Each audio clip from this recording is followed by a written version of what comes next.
नमस्कार डॉक्टर साहब। नमस्कार नमस्कार। सबसे पहला सवाल आपसे यही रहेगा कि आंखों में दर्द क्यों होता है? देखिए, आँखों में दर्द का कोई एक स्पेसिफिक कारण नहीं है। कुछ तो आँख का कारण हो सकता है, कुछ सिस्टेमिक कारण। जब भी आपकी तबीयत नासाज होगी, या आपने देखा होगा अभी कोरोना काल में, तो कोरोना काल का एक महत्वपूर्ण सिम्टम आँख में आँख की दर्द थी जी। तो उसमें होता है। हल्का फीवर होगा तो आँख में दर्द होगा, कमजोरी होगा तो आँख में दर्द होगा। कोई न्यूरोलॉजिकल सिम्टम हो, माइग्रेन हो, अगर सर में दर्द की शिकायत हो तो सर दर्द का नर्व आई के नर्व तक आता है, इसलिए आँख में भी दर्द होगा। तो आँख में दर्द के कारण तो बहुत हैं जी।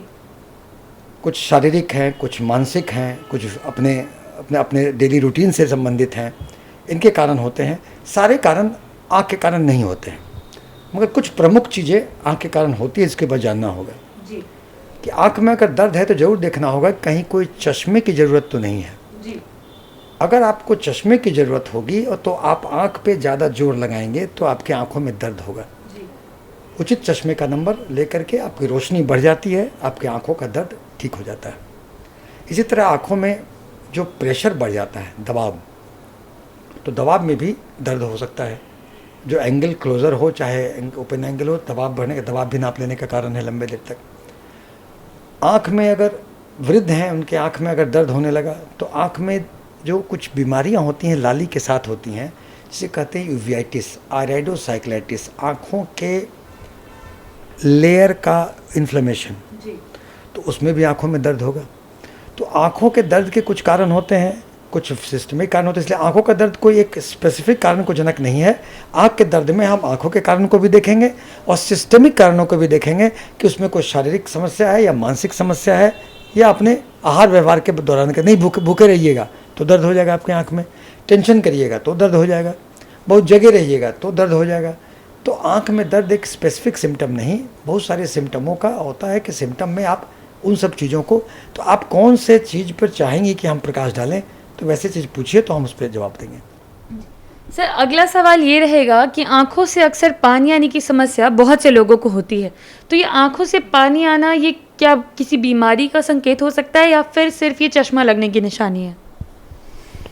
देखिए, आँख में गीला रहना तो आँख के लिए लुब्रिकेंट है, टीयर इसको कहते हैं, आंसू इसको कहते हैं। वो आंसू स्वतः नहीं, आंसू के बिना जैसे इंजन का मोबिल होता है तो आँख के लिए आंसू होता है। तो आँखें गीली रहनी चाहिए, सूखा होने पर ड्राई आई सिंड्रोम कहलाता है, गीली रहनी चाहिए। तो आँखों में जो आप टीयर निकलता है तो आपके आई के ब्लिंकिंग से, जो आप ब्लिंक करते हैं उससे आंसू पूरा लुब्रिकेट होकर के पूरे आँख को गीला रखता है, इसलिए आँखें गीली रहनी चाहिए। हल्का फुल्का अगर पानी की तरह लगता है, आँखें नमी रहती हैं तो अच्छी बात है वो, तब वो आँख से पानी आना। तो आँख से पानी आने का मतलब तभी हम मानेंगे जबकि आँख से पानी टपकने की शिकायत हो, है ना। तो आँख के पानी टपकने से बराबर पूछने की ज़रूरत पड़े तो या तो ये स्वतः कोई बीमारी नहीं है, बताएंगे, ये किसी बीमारी का जनक या सिम्टम हो सकता है। जैसे आपने कहा कि आँख में अगर चश्मे की ज़रूरत हो, आँख में किसी प्रकार का जोर पड़ रहा हो तो पानी आएगा, आँख में कुछ फॉरेन बॉडी, आँख में कुछ पड़ जाएगा तो पानी आएगा, आँख में इन्फेक्शन होगा तो पानी होगा, आँख में इन्फ्लेमेशन होगा तो पानी होगा। और ये सब चीज़ों को लेकर के हर एस्पेक्ट को देखना होगा। अगर आँख में पानी आने की शिकायत है तो आप उसको देख लें कि आँख का प्रेशर, आँख में कोई चश्मे की ज़रूरत, आँख में कोई सूजन, आँख में कोई इन्फेक्शन इत्यादि तो नहीं है जी। अगर ये सब नहीं है तो ज़रूर एक नली होती है आँख में और गले में, इसको नेज़ोलैक्राइमल डक्ट बोलते हैं। तो आप देखते होंगे कि जब आँख में अगर दवाई डालते हैं तो गला तीता होता है जी। तो गला तीता होना एक अच्छा सिम्टम है। दैट उसका मतलब होता है कि आपका नेज़ोलैक्राइमल डक्ट फंक्शनिंग है। जी। कुछ लोगों में ये ब्लॉक हो जाते हैं उम्र के कारण, किसी बच्चों में जन्मजात भी होता है।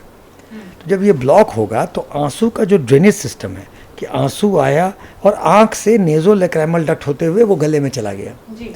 तो वो अगर ब्लॉक होता है तो ओवरफ्लो करता है, तो उसमें भी आँख से पानी आता है। तो ये पानी ज़्यादा आएगा। अगर नेज़ोलैक्राइमल डक्ट ब्लॉक होगा तो आँख से कीचड़ भी आएगा, अगर आँख के यहाँ पे दबाने पे कीचड़ होगा। तो इसका उपचार तो ऑपरेशन है, जिसके कि DCR वगैरह ऑपरेशन करते हैं, DCT करते हैं, ताकि आँख को आंसू का थैला निकालते हैं, तो एक अलग हुआ। इसलिए आंसू आना और एक पर्टिकुलर सिम्टम में आप जाके उसको देख लें किस कारण से है।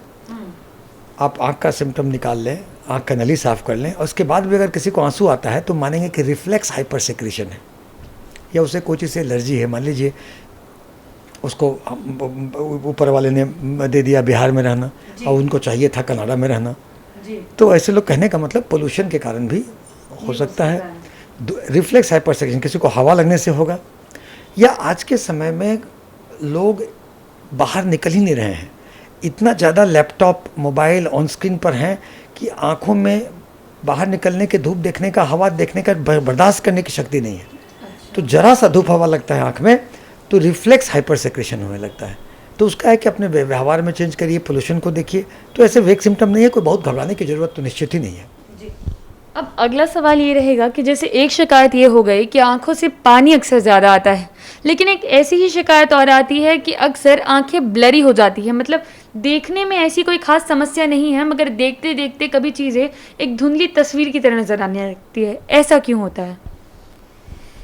देखिए, आम तौर पे अगर देखने में ठीक है, अब बहुत देर देखते हैं और तस्वीरें धुंधली हो जाती है, तो हाइपरमेट्रोपिया यानी कि प्लस लेंस वाले पावर के लोग होते हैं और वो यंग हैं, तो उनके मसल्स ओवरकम कर लेते हैं पावर को और दिखने के लिए देखने लगते हैं। लेकिन लंबे देर करने पर वो मसल्स थक जाती हैं, लूज़ हो जाती हैं, तो उनको पावर की ज़रूरत पड़ती है, तो उनको धुंधला दिखने लगता है।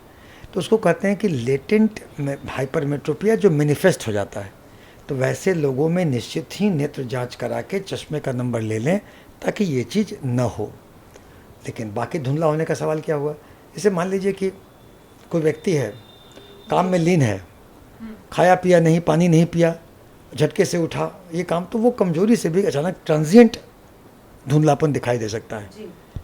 इसके अलावा जो सीरियस मैटर होता है कि किसी को अगर कोई थ्रोम्बस बनता है और ये जाके आई के ऑप्टिक आर्टरी में से सब में जाकर के अंदर में थ्रोम्बो एम्बोलिक फिनोमेना करता है, तो थोड़ी देर के लिए वो आया ट्रांजिएंट इश्केमिक अटैक, ब्रेन में ब्लड कुछ देर के लिए कम गया तो लगा कि थोड़ा सा मतलब कमजोरी आ गई, आँख के आर्टरी में गया लगा हल्का कमजोरी, वो ट्रांजिएंट होता है।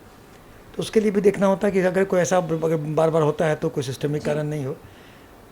तो इन सब चीज़ों पे अगर धुंधलापन कभी कभी होता है, निश्चित इसको ध्यान देना है और आप उचित नेत्र विशेषज्ञ से उपचार करके चश्मे का नंबर ले, बाकी सब काम करें, प्रेशर न पाएँ उस वक्त आँख का। लेकिन अगर नहीं होने पर आप निश्चित ही अपने फिजिशियन से भी कह सकते हैं कि कोई एक ट्रांजिएंट इस्केमिक अटैक, कोई कहीं थ्रोम्बस कहीं आँख के आर्टरी में या ब्रेन के आर्टरी में जो आँख को सप्लाई करता है वहाँ जाके ब्लॉक करके कहीं वो इसने कहा तो नहीं कर रहा है, ये देखने की ज़रूरत है। एक सवाल ये भी आता है कि आंखों में कभी कदार बहुत ज़्यादा खुजली होती है और कभी गलत तरीके से खुजली कर ली जाए तो भारी नुकसान भी हो सकता है, तो ये आंखों में इचिंग होने के पीछे क्या कारण है?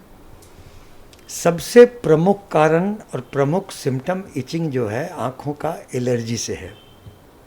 अब एलर्जी किस चीज़ से है ये जानना बड़ा मुश्किल है। पेशेंट को ही इतना कॉन्शियस होना होगा कि धूल, धुआं, कोई कछुआ छाप, कोई अगरबत्ती, कोई कॉस्मेटिक्स क्या लेते हैं तो उसको एलर्जी होता है, या कोई दवाई डाल रहे हैं आँख में। जैसे आजकल बहुत सारे बाबा हो गए हैं कि बहुत तरह के दवाई देते हैं, उस पर रिसर्च प्राप्त नहीं है, वो दवाई लोग ले लेते हैं, बाबा का दवाई, उससे आँख में एलर्जी हो जाती है तो इचिंग होगा। तो जानना है कि ऐसी कौन सी दवाई ले रहे हैं ताकि उस दवा का हम लोग किसी इचिंग हो रही है।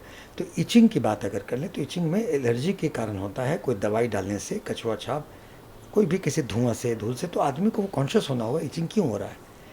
इसके अलावा जो ड्राई है, जो आँखों में आजकल सूखापन ज़्यादा आ रहा है, ड्राई वाले को भी सिम्टम इचिंग की होती है। इसके अलावा बहुत सारी जो बीमारियाँ हैं, जैसे आँखों में आप देखते हैं जिसको कीड़ा चाटना कहते हैं, क्या कहते हैं, एलर्जिक कॉन्टैक्ट डर्मेटाइटिस, उसमें आँख के पलक पे भी सूजन होता है और आँखों में भी इचिंग होती है। इचिंग में अगर खुजली होती है तो खुजली होने में आपको, जैसे हमने कहा कि आप आइडेंटिफाई करें किस कारण से खुजली हो रहा है।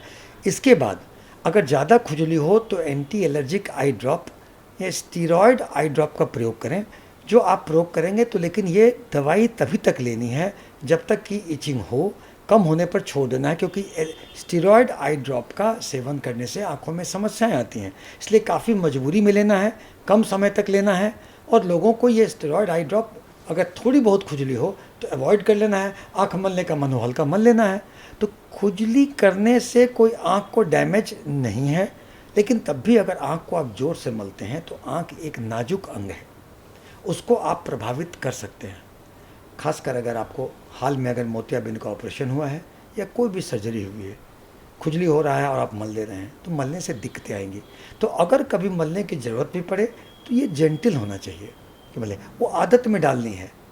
खुजली हो रही है इसका मतलब तो क्या, मान लीजिए किसी को शरीर में खुजली होता है तो बैठ के वो अगर चाकू से खुजलाने लगेगा तो दिक्कत होगा, या नाखून से ज़्यादा।